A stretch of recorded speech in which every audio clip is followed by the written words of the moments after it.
नमस्कार जी सभी को। आप सब कैसे हैं? आप सभी का हमारे YouTube चैनल पर स्वागत है।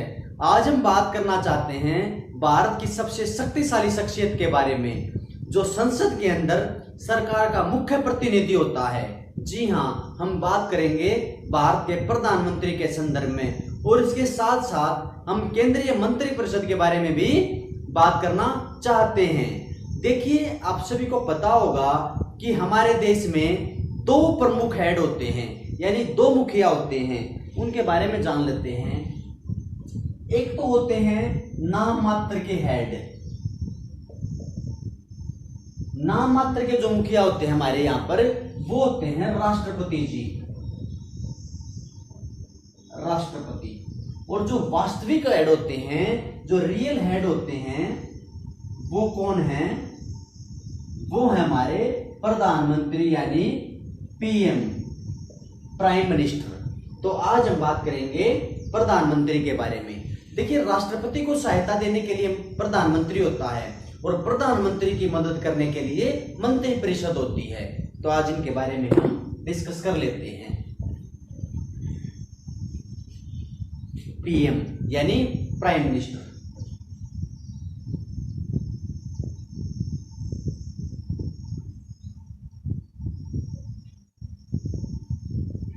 देखो, प्रधानमंत्री के संदर्भ में हम कुछ आर्टिकल्स के बारे में बात करेंगे।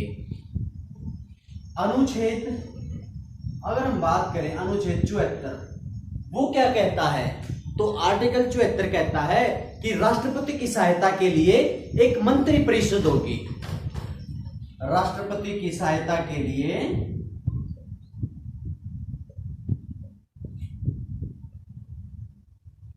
राष्ट्रपति की हेल्प के लिए क्या होगी? एक मंत्रिपरिषद होगी। मंत्रिपरिषद। और इस मंत्रिपरिषद का हेड कौन होगा? वो प्रधानमंत्री होगा, यानी इसका मुखिया होगा प्राइम मिनिस्टर। राष्ट्रपति की सहायता के लिए एक मंत्रिपरिषद होगी, और उसका मुखिया प्रधानमंत्री होगा। और मंत्रिपरिषद की सिफारिश पर ही, या मंत्रिपरिषद की सलाह पर ही राष्ट्रपति क्या करेंगे? कार्य करेंगे। और 44वां संविधान संशोधन करके 1978 में ये लिख दिया कि मंत्रिपरिषद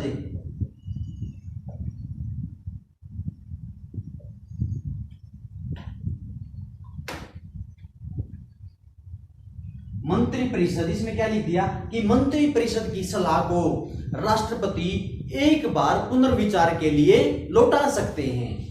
यानी मंत्रिपरिषद की सिफारिश को क्या कर सकते हैं? पुनर्विचार के लिए एक बार लौटा सकते हैं। उससे पहले ये शक्ति नहीं थी, लेकिन 44वां संविधान संशोधन करके 1978 में ये शक्ति प्रदान कर दी गई राष्ट्रपति महोदय को। अगर हम आर्टिकल 75 की बात करें, और तो 75 आर्टिकल क्या कहता है? ये कहता है कि राष्ट्रपति प्रधानमंत्री की नियुक्ति करेंगे, यानी पीएम की नियुक्ति करेंगे। पीएम की क्या करेंगे? नियुक्ति करेंगे।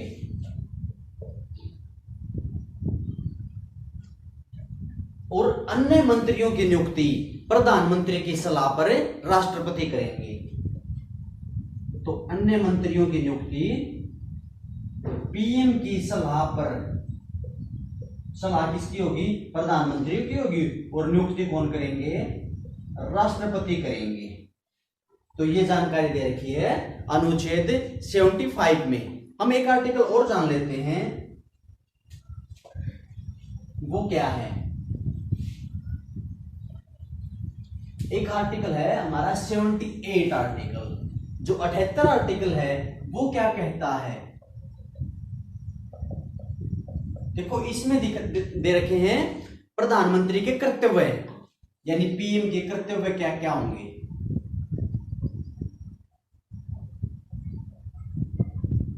पीएम के कर्तव्यों के बारे में जानकारी दे रखी है। देखिए, विधि निर्माण की जानकारी राष्ट्रपति को प्रदान करना एक कर्तव्य है उनका। जो विधि निर्माण की जानकारी चल रही है या जो विधि निर्माण कानून प्रक्रिया बनाई जा रही है, विधि निर्माण की जानकारी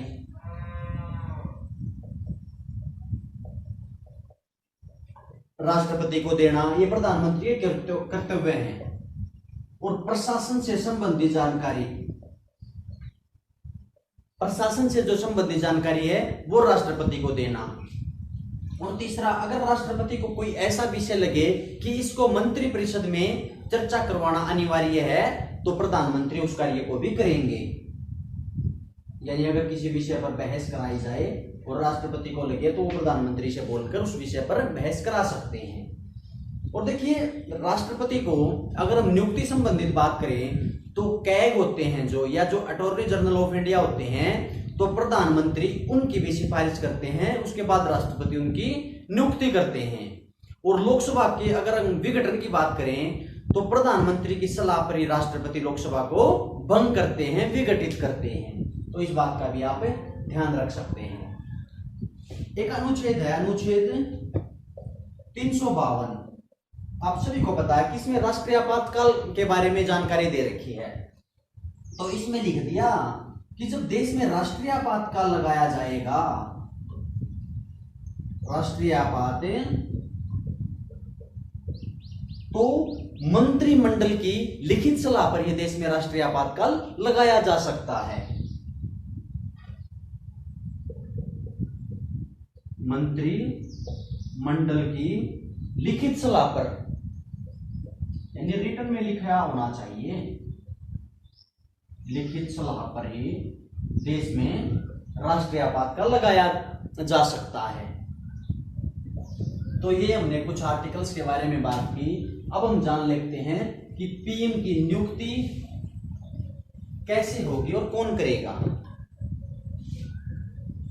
देखो, अगर हम नियुक्ति की बात करें, अगर हम अपॉइंटमेंट की बात करते हैं प्रधानमंत्री जी की, तो इसमें देखो इनकी नियुक्ति कौन करेगा, इनकी नियुक्ति करेंगे राष्ट्रपति जी।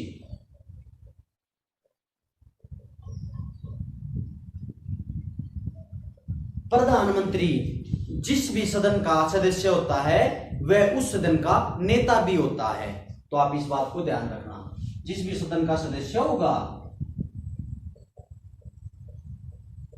वह उसी सदन का नेता होता है। देखो, पीएम की नियुक्ति राष्ट्रपति करते हैं, लेकिन जो सांसद होते हैं या जो संसद के सदस्य होते हैं उनका होता है निर्वाचन। उनका क्या होता है? निर्वाचन। और इनकी नियुक्ति राष्ट्रपति लोकसभा में जिसके पास बहुमत होगा, लोकसभा में बहुमत प्राप्त दल के नेता को प्रधानमंत्री नियुक्त करेंगे। राष्ट्रपति क्या करेंगे? लोकसभा में बहुमत प्राप्त दल के नेता को पीएम नियुक्त करेंगे। ठीक है। देखिए, 1997 में क्या हुआ था? 1997 में सुप्रीम कोर्ट का एक जजमेंट आया था। तो उस समय सुप्रीम कोर्ट ने क्या कहा? उसने कहा कि अगर कोई व्यक्ति किसी भी सदन का सदस्य नहीं है तो उसको भी 6 माह के लिए प्रधानमंत्री नियुक्त किया जा सकता है, लेकिन इस अवधि के दौरान यानी 6 महीने के दौरान उसको किसी न किसी सदन का सदस्य बनना अनिवार्य है। तो आप इस बात को भी ध्यान रखना।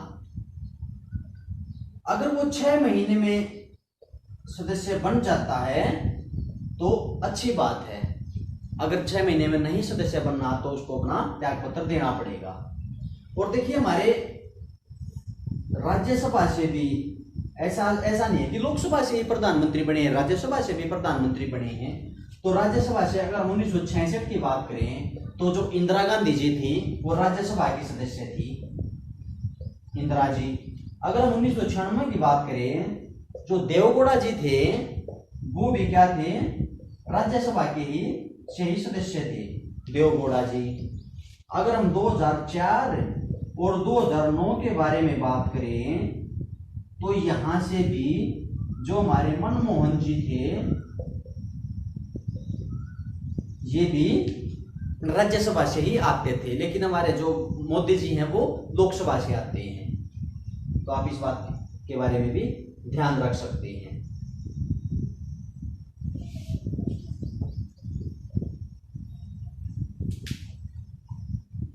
अगर हम इनकी आयु की बात करें, प्रधानमंत्री की आयु है वो क्या होगी, तो पीएम की आयु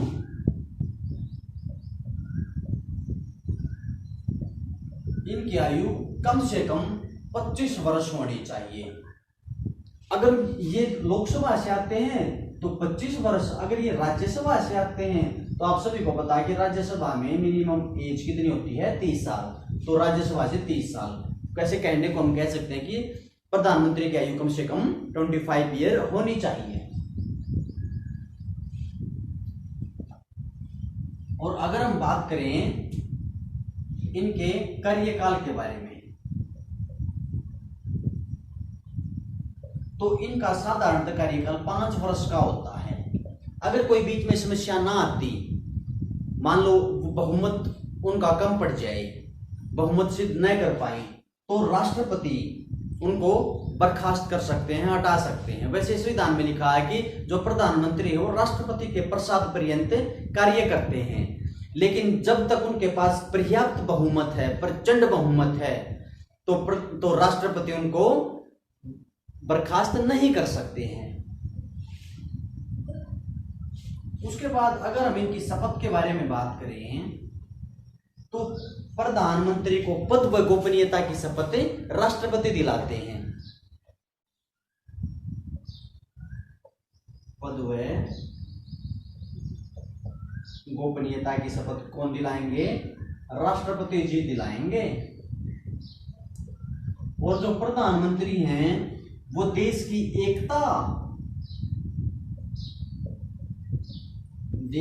एकता, अखंडता और सुरक्षा की शपथ लेते हैं।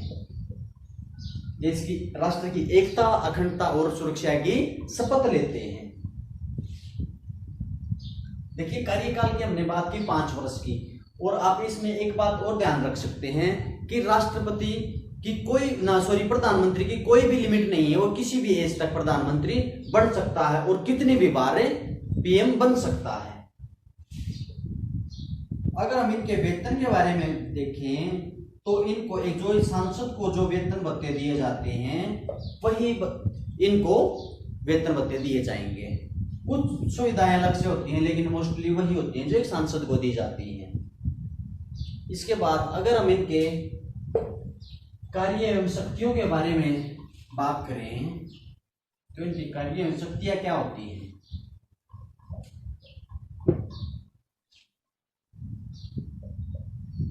पीएम के कार्य एवं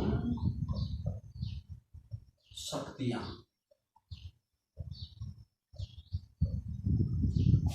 देखो ये क्या करते हैं, ये मंत्रिपरिषद की बैठक बुलाते हैं, उसकी अध्यक्षता करते हैं। यानी बैठक बुलाएंगे और उसकी क्या करेंगे, अध्यक्षता करेंगे। ये मंत्रियों को उनके विभाग यानी मंत्रालय देंगे और उनको में फेरबदल करेंगे। यानी कौन से मंत्री को कौन सा मंत्रालय देना है और उनके मंत्रालयों में फेरबदल कर देंगे।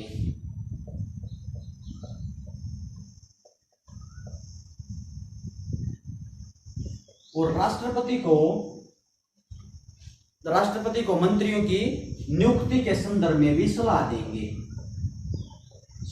कि राष्ट्रपति को कि आप उस मंत्री की नियुक्ति कर दीजिए।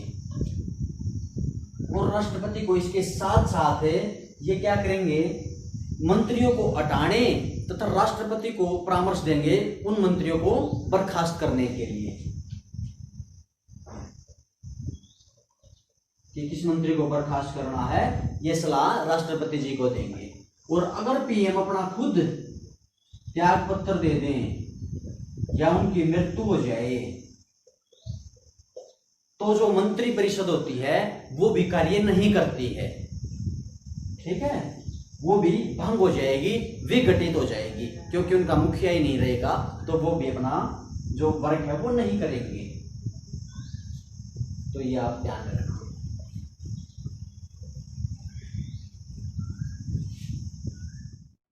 अब हम बात कर लेते हैं केंद्रीय मंत्रिपरिषद के बारे में।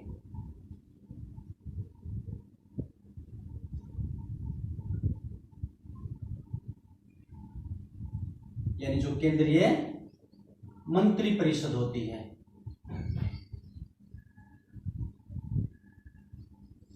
देखिए, केंद्रीय मंत्रिपरिषद की अगर हम बात करते हैं तो उसके अंतर्गत 3 प्रकार के मंत्री आते हैं। नंबर 1 कैबिनेट मंत्री, कैबिनेट मंत्री। नंबर 2 राज्य मंत्री,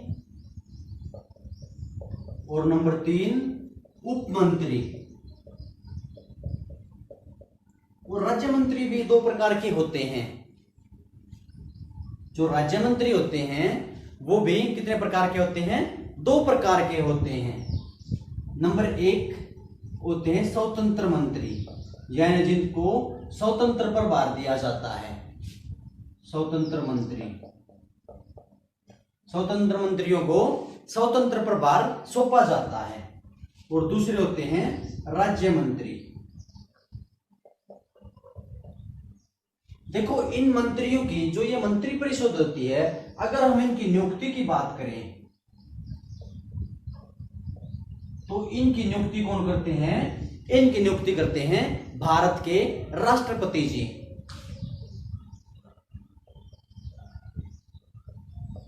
भारत के जो राष्ट्रपति महोदय हैं वो इनकी अपॉइंटमेंट करेंगे। उसके बाद अगर इनके कार्यों की बात करें या इनकी शपथ की बात करें, इनको शपथ भी कौन दिलाएंगे? इनको शपथ दिलाएंगे राष्ट्रपति जी ही। और ये अपना त्याग पत्र भी किसे देंगे? त्याग पत्र भी राष्ट्रपति को ही देंगे। प्रधानमंत्री भी अपना त्याग पत्र राष्ट्रपति को ही देते हैं। तो ये भी अपना त्याग पत्र किसे देंगे? राष्ट्रपति को देंगे। देखिए, जो मंत्रिपरिषद होती है, हम कैबिनेट के बारे में बात कर लेते हैं पहले। जो कैबिनेट मंत्री होते हैं, कैबिनेट मंत्री ये सरकार के मुख्य मंत्रालय इनके पास होते हैं, जैसे रक्षा मंत्रालय, वित्त मंत्रालय, विदेश मंत्रालय, गृह मंत्रालय, रेल मंत्रालय। इस प्रकार के मंत्रालय इन मंत्रियों के पास होते हैं, यानी मुख्य मंत्रालय इनके पास होते हैं।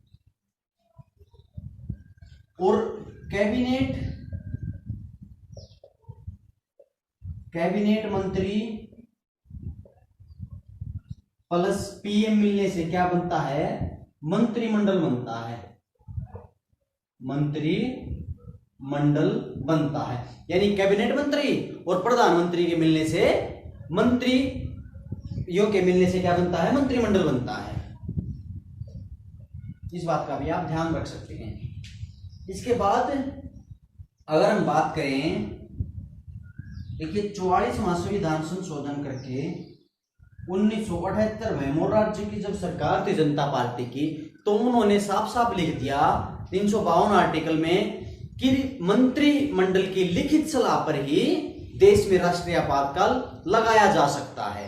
देखिए, जो मंत्रिपरिषद होती है, ये अगर हम व्यक्तिगत रूप से देखें तो व्यक्तिगत रूप से राष्ट्रपति के प्रति उत्तरदायी होती है और सामूहिक रूप से लोकसभा के प्रति उत्तरदायी होती है। क्योंकि आप सभी को ज्ञात है कि जो लोकसभा है वो कहीं ना कहीं जो जनता है उसका सदन होता है, जनता के द्वारा चुने हुए प्रतिनिधि वहां पर जाकर बैठते हैं। तो उसके प्रति जो मंत्रिपरिषद है वो जवाबदेही रखते हैं या उत्तरदायी होते हैं।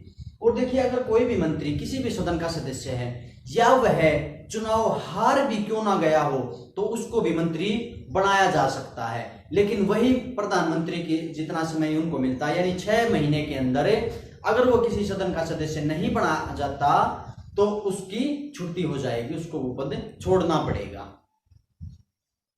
उसके बाद अगर हम बात करें जो है, एक होते हैं संसदीय सचिव। जो संसदीय सचिव होते हैं,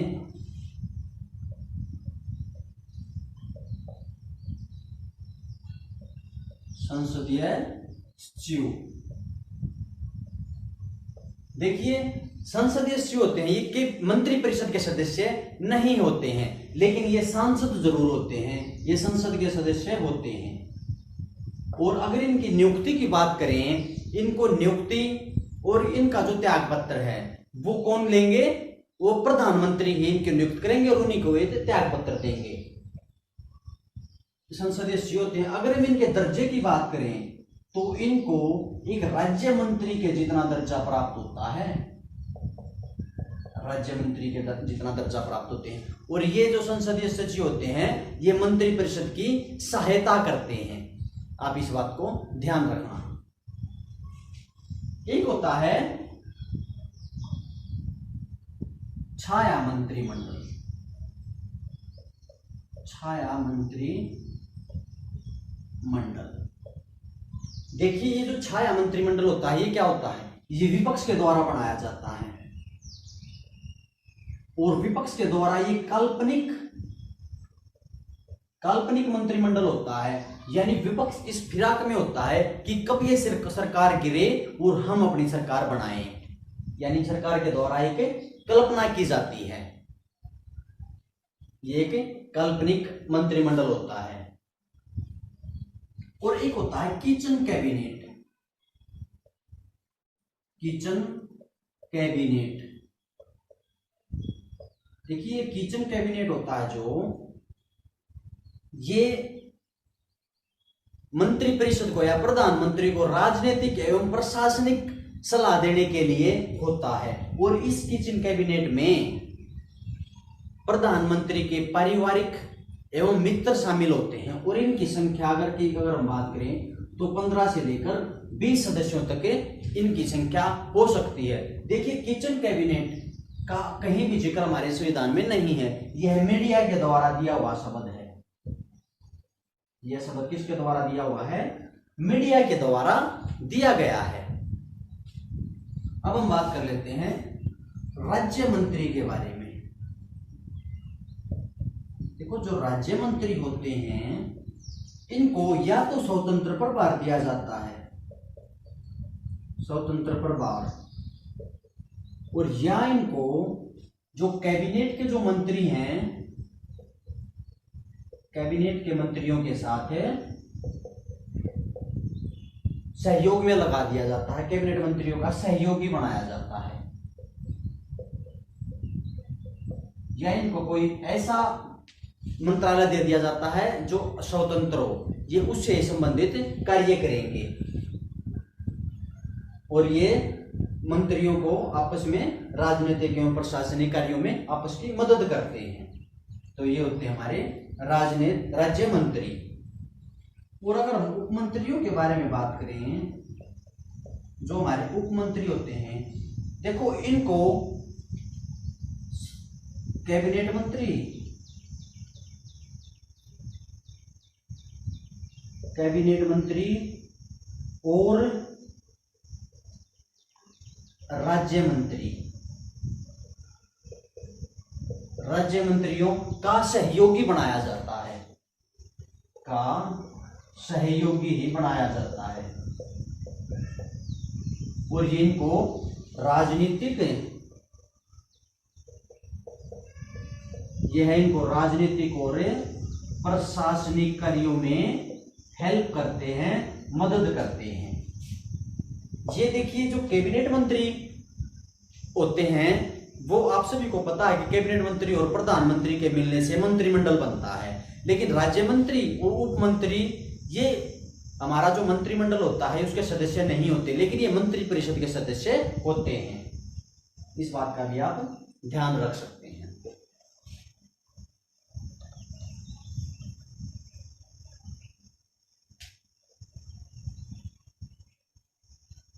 देखिए मंत्रिपरिषद के कार्य क्या कार्य होते हैं?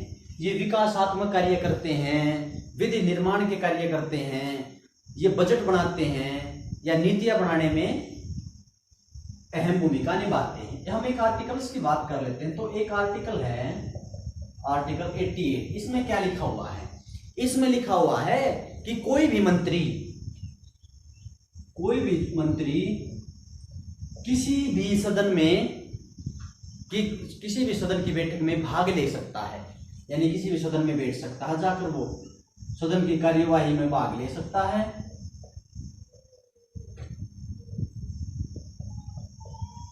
सदन की कार्यवाही में भाग ले सकता है,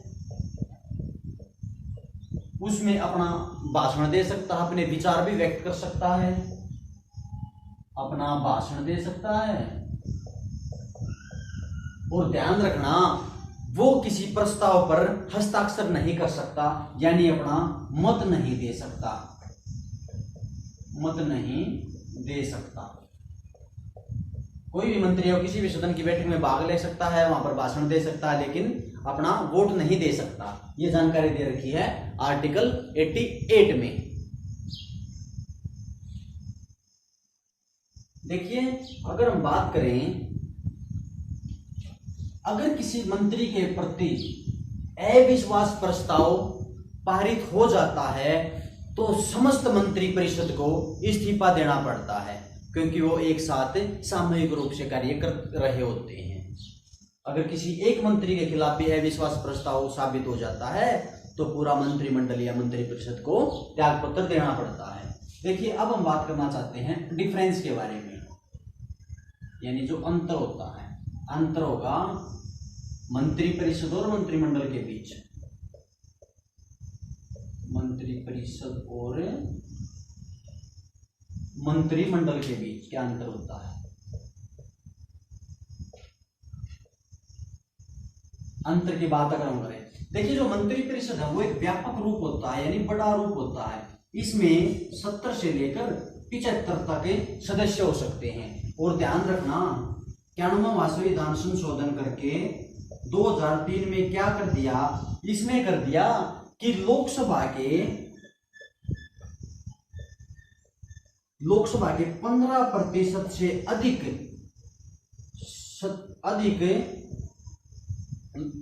अधिक व्यक्तियों को मंत्री नहीं बनाया जा सकता। यानी इसमें क्या प्रावधान कर दिया कि 15% से अधिक संख्या को मंत्री नहीं बनाया जा सकता।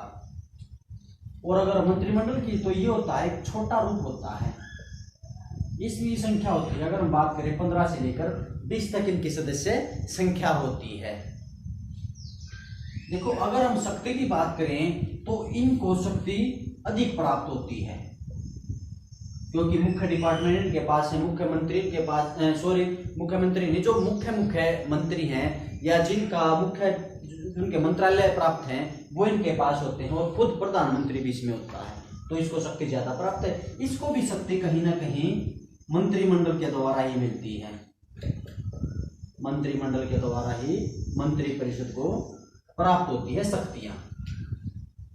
अगर हम बात करें कैबिनेट है, जो ये वाला है, कैबिनेट प्लस पीएम के मिलने से क्या बनता है? मंत्रिमंडल बनता है,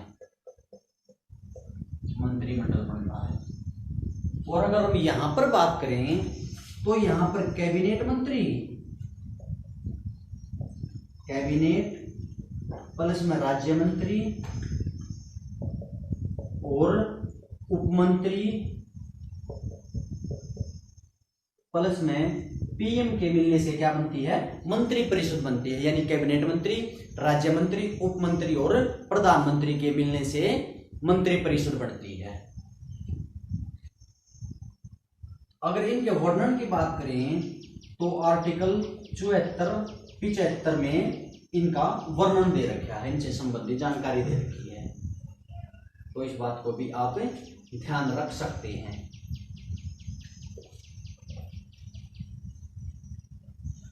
हमने बात की प्रधानमंत्री और केंद्रीय मंत्री परिषद के बारे में। देखिए, हमारा जो प्रधानमंत्री होता है वो यहां पर किसी भी सदन से प्रधानमंत्री बन सकता है, लेकिन जो ब्रिटेन है,